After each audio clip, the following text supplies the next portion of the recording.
Hi, I'm Dan Chambers. I'm a senior designer here at Absolutely Games, and I'm in charge of mission design and system design of the game, which means that I help to make missions and also to come up with how our systems work in the game.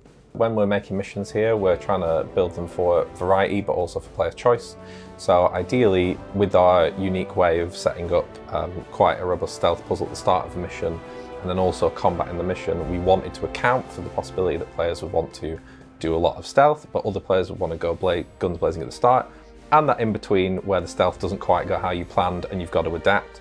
And the missions have really been built to try and account for those three different things, so that there's something there if you want to take out all the people quietly, but also if you want to go in all out and you build your team for that, then that's always an option. When we were building Classified France 44, we really wanted to do something different. We've looked at all the games that we've enjoyed over the years, anything from XCOM to recent games like Gears Tactics, Mutant Year Zero, you name all the wonderful games that we've all played recently. We're big fans of these games, but we wanted to see if we could stretch what's possible. In our game, we've looked back also to games of old that are in this genre, so anything from the first XCOMs. Myself, I played it rather a lot, nearly failed university because of it, because I was playing it so much, and looked at what they did. So some of the more modern games that are in this genre have, for example, simplified a lot of the old mechanics, and what we've done is we haven't gone back to the way it was and that level of complexity. We've added a little bit of slightly more hardcore mechanics in there that we think people will enjoy and be able to hark back to. We've also innovated in some of the things that people are used to in those games and decided to take a slightly different tack on them. There's certainly things in there, anything from the way we've approached Overwatch to the fact that we've got extra types of cover, and people will see why that's important when they play. One of the biggest things about our game is our morale mechanic. We looked at the way that other games handle shooting and being shot at, and we wanted to create something that's more realistic. And we don't mean realistic in the way that bullets exactly work, but the fact that if you're being shot at or you're shooting at somebody, it's actually pretty damn scary. So we wanted to model that, and so in our game, every shot counts. Even if you miss, you will actually do some morale damage, and that has a very, very big impact on the way the game's played. So Fix and Flank was very much a seamless part of the morale system right from the beginning. One of the things we wanted to do was incentivise use of and engagement with the morale system. There's really two elements to fixing and flanking. The first is the fixing part, which is where you wear down an enemy's morale. And when you wear down the enemy's morale, if you can then get a shot at them when they're not in cover, which is to say, perhaps if you manoeuvre to their side, if you get to flank them, then you get an automatic critical hit. And that allows you to take down that enemy really, really quickly, because we really wanted to get to a point where if you wear down the enemy's morale, then you can finish them off quite fast. The second part of the Fix and Flank was designing a combat system where weapons actually have a fairly large, what we call spray zone. So for example, if you're firing a shotgun or if you're firing a submachine gun or something like that, it's projecting fire into a large, I suppose you can call it like teardrop shape. And the idea is that if you can flank the enemy, if you can get onto the side of an enemy, and if you can line up a whole bunch of enemies, you can actually shoot a lot of them at once and take a number of them down simultaneously. It's like those sort of moments from those 1970s World War II movies where Clint Eastwood goes into a room and clears it immediately with his MP40. We wanted a couple of those kinds of moments where you get to take down a lot of enemies at the same time. One of the big problems that we saw in other tactics games that we played is often if you can take a shot and miss that shot, sure, you've taken a chance on that, but ultimately if your shots don't count and if too many don't count, if you get unlucky and have a bad turn, then you're being punished for something that's out of your control in a way that can completely go pear-shaped in a system where otherwise you're trying to be as tactical and methodical as possible. So what we wanted to do was create a system where ideally every single shot counts even if you don't hit. And that's up to, so what we did was we've put together a morale mechanic, which essentially, even if your shot misses, the sound of a bullet flying past someone's head, the explosion of a grenade nearby is still going to panic a soldier, and therefore they'll take morale damage. If they take too much morale damage, then they'll be suppressed and they'll be able to do less actions on their turn and they'll be less accurate. If they take a lot of morale damage, then they'll be broken and they won't be able to act at all on their next turn. But that applies to enemies and allied units. Given that you're outnumbered, you need to be really careful about managing your morale if you want to make it through to the end with your team intact.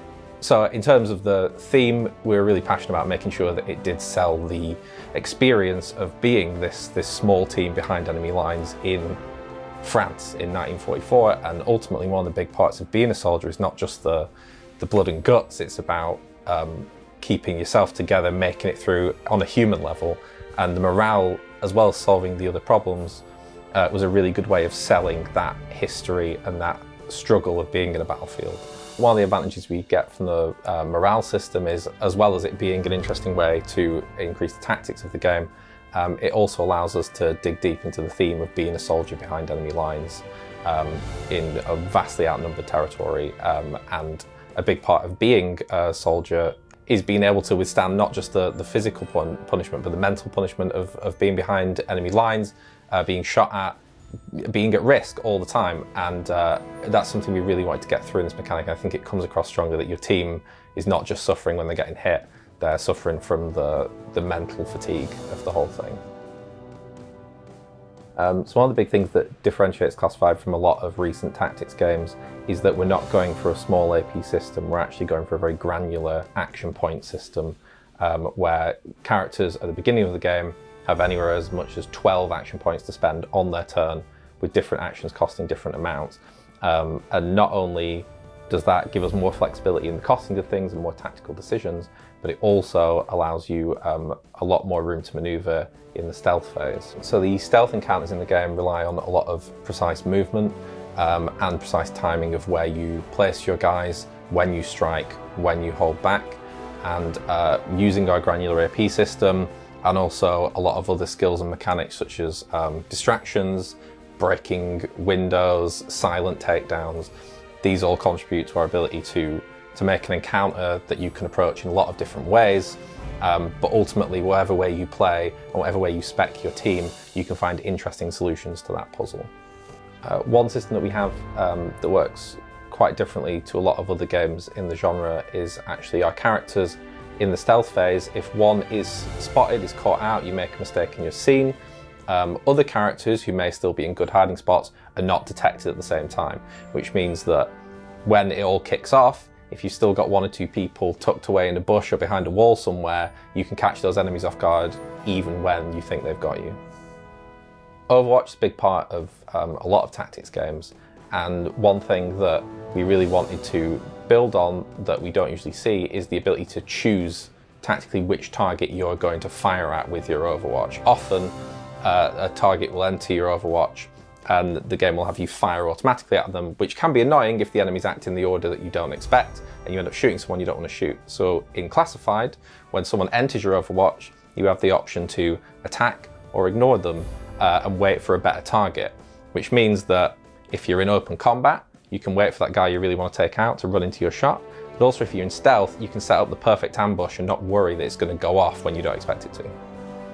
In Classified, we have 5 different classes that your characters can be, and each one has their own skill grid, which not only allows them to spec into specific things that they're good at, but each corner of the grid gives them a slightly different specialization. So each time you play through, even if you've got multiple characters of the same class, you can spec into different corners of the grid and give them different specialties, whether that be healing, granting action points, dealing extra damage, making tanking characters. There's a lot of variety in what you can choose and there's a lot of options there, but you're not going to be able to do them all in a single playthrough. So ideally you want to optimize your team to be the best set of 4 characters you can be in every possible situation.